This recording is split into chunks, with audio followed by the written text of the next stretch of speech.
de prensa en la que el Fondo Monetario Internacional presentó sus perspectivas para la economía mundial, y estamos ahora aquí con nosotros, con el director adjunto del Departamento de Estudios del FMI, el señor Gianmaria Milesi Ferretti. Muchas gracias por acompañarnos. Queríamos comenzar preguntándoles, vamos a hablar de Perú de todas maneras, pero en general en el mundo los ojos están puestos en China. Ustedes han presentado su perspectiva de crecimiento en 6.7, que es menor a la anterior, ahora nos contará por qué. Y quería preguntarles cuán confiables son los números, porque en el mundo la duda que hay es si es que en verdad China está creciendo a esos niveles, si las estadísticas son confiables. Bueno, encantado de estar con vosotros. Le cuento, nuestras previsiones para China fueron rebajadas, las previsiones de crecimiento, ya en enero de este año. Y desde enero no las hemos modificado.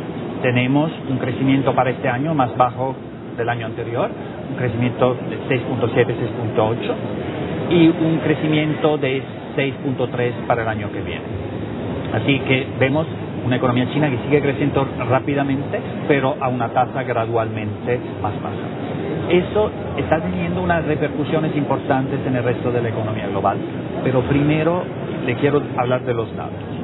Mire, en todos los países hay problemas de medición de la actividad económica.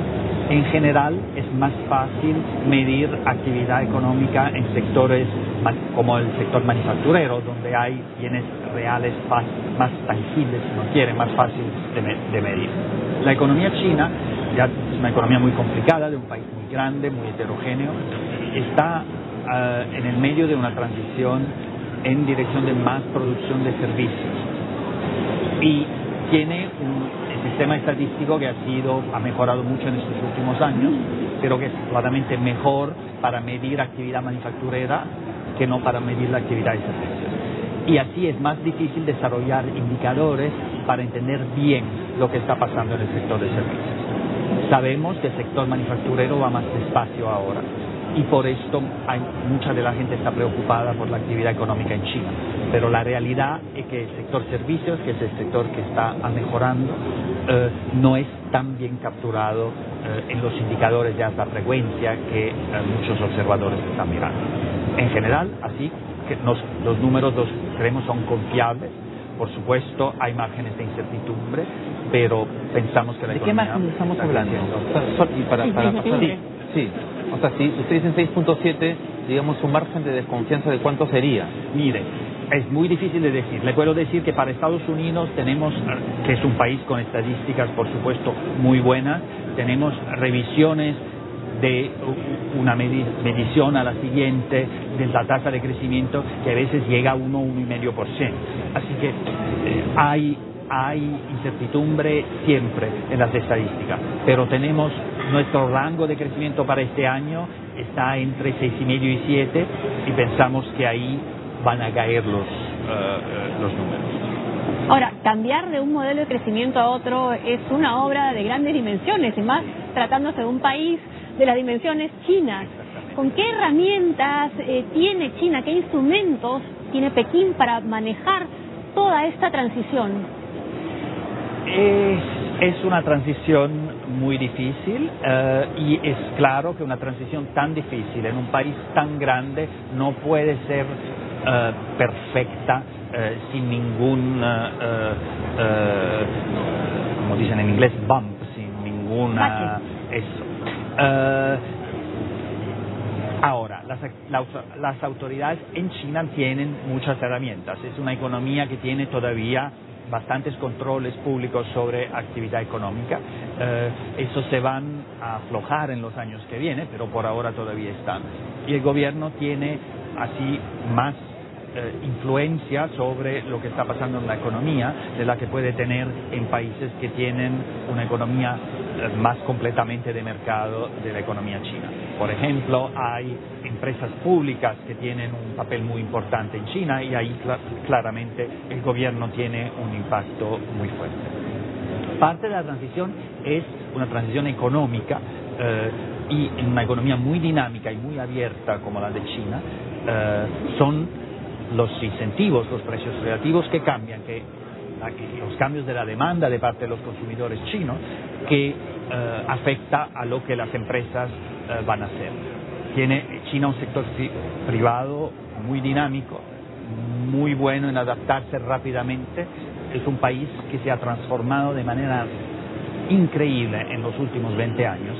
Así que esta es una transición, como le dije, complicada, pero China ha logrado transformaciones muy complicadas ya en los últimos 20 años. Conversemos un poco de Perú, que está vinculado al crecimiento de China. Han reducido su estimado de crecimiento a 2.4, y en Perú ha habido un debate político muy fuerte sobre cuáles son las causas de este menor crecimiento, sobre si está explicado básicamente por los términos de intercambio, los precios de materias primas, o por las políticas públicas internas, es decir, cuánto margen de maniobra teníamos para aguantar este shock externo. En el análisis del fondo, los efectos principales son externos. La caída de precios de materias primas es un shock importante, es un shock que afecta no solo el valor de las exportaciones, pero de alguna manera la riqueza del país, porque esos son los recursos importantes para Perú. También ha sido una temporada de mayor tensión en los mercados financieros, que ha llevado para la mayoría de los países emergentes a unas condiciones financieras un poco menos favorables de las que había hace unos meses. Esto va a tener un impacto sobre la actividad económica. Para Perú, la subida de las tasas de interés de largo plazo no ha sido tan fuerte como en otros países, pero algún efecto este canal lo va a tener. Perú tiene un marco macroeconómico muy estable, tiene una política monetaria con credibilidad, una tasa de inflación baja, un nivel de deuda pública muy bajo, así que tiene márgenes para responder a la crisis. Por lo que entiendo, un problema de la respuesta a la crisis, y una de las razones que la tasa de crecimiento es un poco más baja de la que pensamos hace unos meses, es que la implementación de los programas de inversión pública a nivel local, que eran parte de la respuesta al estancamiento de la economía por el efecto del término de intercambio, no se han desarrollado como uno hubiera deseado, por una variedad de razones entre político-judiciales, y eso ha tenido un impacto sobre la actividad económica. Creemos que resolver esos problemas y lograr esa subida de la inversión pública, especialmente a nivel local, es muy importante. Es muy importante por dos razones. Uno es la ayuda a la demanda en una temporada donde hay otros problemas que implican un crecimiento más bajo, y el segundo es el impacto sobre el producto potencial. Perú es un país que necesita más inversión pública, más infraestructura, y eso puede ayudar la tasa de crecimiento potencial en los años que vienen. Ahora, también hay mucha cautela de parte del sector privado para invertir en esta situación. Lo que da temor es, luego de los logros que hemos conseguido en América Latina y sobre todo en el Perú, con esta época de bonanza por los precios de las materias primas, ¿cómo hacer que no se pierda las victorias sociales, por ejemplo, en la reducción de la pobreza? ¿Cuáles deben ser las políticas públicas para consolidar estas ganancias? Mire, yo creo que, como usted decía, los logros que ha hecho Perú en esas últimas décadas han sido verdaderamente notables. Una tasa de crecimiento muy elevada, una caída de la pobreza muy fuerte. Por supuesto, una tasa de crecimiento elevada es la medicina mejor para ayudar, para bajar la pobreza, pero también yo creo que fortalecer los programas sociales, mantener el gasto social, de que, por ejemplo, que en Perú los programas de inclusión financiera son modernos y avanzados comparados a otros países de la región, y eso es muy importante para ayudar al desarrollo de la parte de la población con menos recursos. Y pensamos que fortalecer la infraestructura pública, mantener una política fiscal, un marco macroeconómico tan sólido como el que Perú ha tenido, es algo que puede ayudar en los años que vienen. El hecho de tener una deuda pública muy baja, quiere decir que hay márgenes para ayudar la economía. Hay que balancear esos márgenes con la necesidad de mantener credibilidad y una tasa de crecimiento que esté basada en la actividad del sector privado y en la inversión. La perspectiva que tienen para el 2016 de 3.3, ¿en qué factores se basa esta recuperación de 2.4 este año a 3.3 el próximo, considerando además que viene un fenómeno del Niño y una campaña electoral que quién sabe qué pueda traer? Mire, tenemos algún impacto que viene a través de la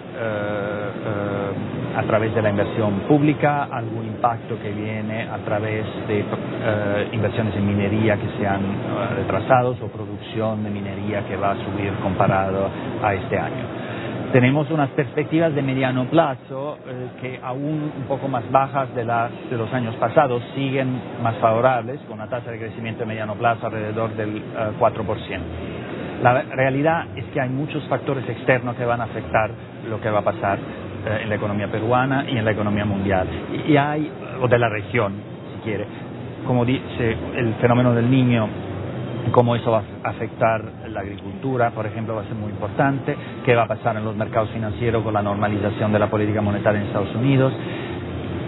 ¿Qué va a pasar a los precios de las materias primas? Puede ser que hayan caído más de su nivel de equilibrio, si quiere, pero no pensamos que vamos a tener una recuperación muy fuerte como la que hemos tenido después de la crisis global financiera.